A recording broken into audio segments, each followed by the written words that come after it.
Great pleasure to be back at AMC for around the 30th year. I've been a friend of AMC for a long time, back when Vic Zolo was a lot younger. Neil Howe, you were there.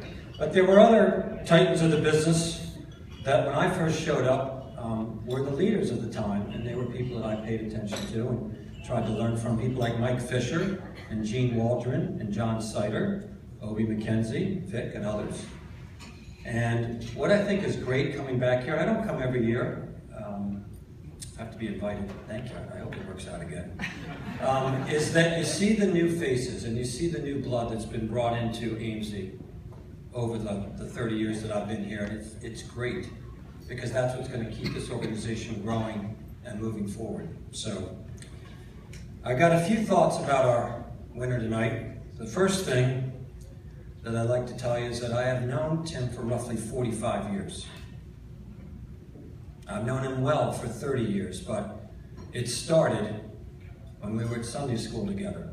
So we're just going to have to hold off for the AMC comments so I give you a little insight into Tim's life.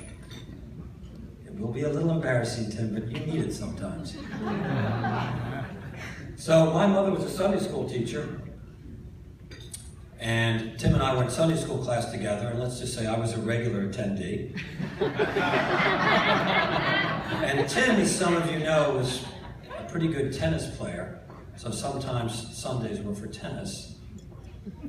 But off we went at a young age. I didn't know him that well, to be fair, but I did find out that Tim was a mischievous little fellow.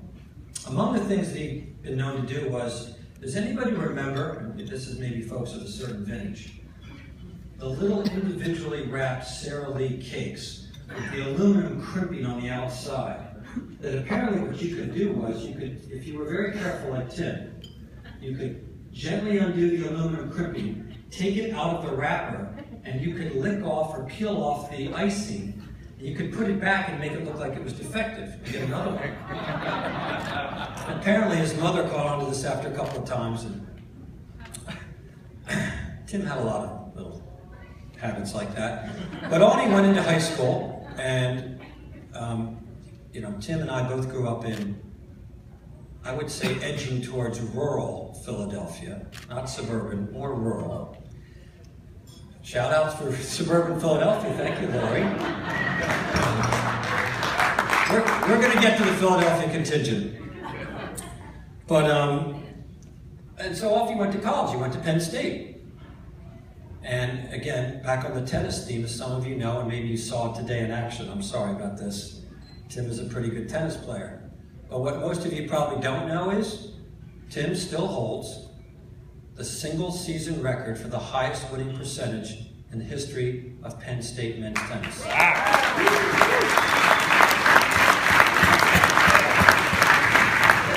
Apparently Tim didn't even know that. Just a little arcane fact. You just sit down, you're going to be fine. So after that, Tim goes into pharmaceutical sales with SmithKline. Again, you Philadelphians will know this firm.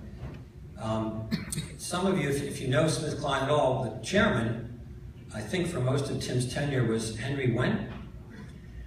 And one of the great Tim stories is that Henry and Mrs. Wendt, Mr. and Mrs. Wendt, invite Tim over. He's a young salesman. There's like a lot of folks in the room. He's trying to make his mark. He's coming out. And Mr. and Mrs. Wendt invite Tim for cocktails or hors d'oeuvres just to get better acquainted. Mr. Wendt wants to know how it's going, so Tim is, I think, living at home. He gets all duded up in his little madman outfit that he always wears. He's got his little rep tie. He's got his 1950s tie shoes. He's looking very put together. In some ways, it's timeless. He's all ready to go, and then he says to his mother, Mom, I probably should take them something. Do we have a bottle of wine or something? And his mother, yeah, sure, Tim. Reaches for a bottle of wine. He gets it. Goes down to the Wendts. They live in this beautiful place in suburban Philadelphia. He goes in, and Tim very proudly, oh, Mr. and Mrs. Wendt, thanks so much for having me. Just wanted to give you this bottle of wine, kind of very formally, very nicely. And Henry Wendt, always a gentleman, but apparently he was also a wine aficionado, says, oh, Tim, what great taste you have in wine. Tim had re-gifted it. It was a bottle of wine that the Wentz had given the McAvoys just last year.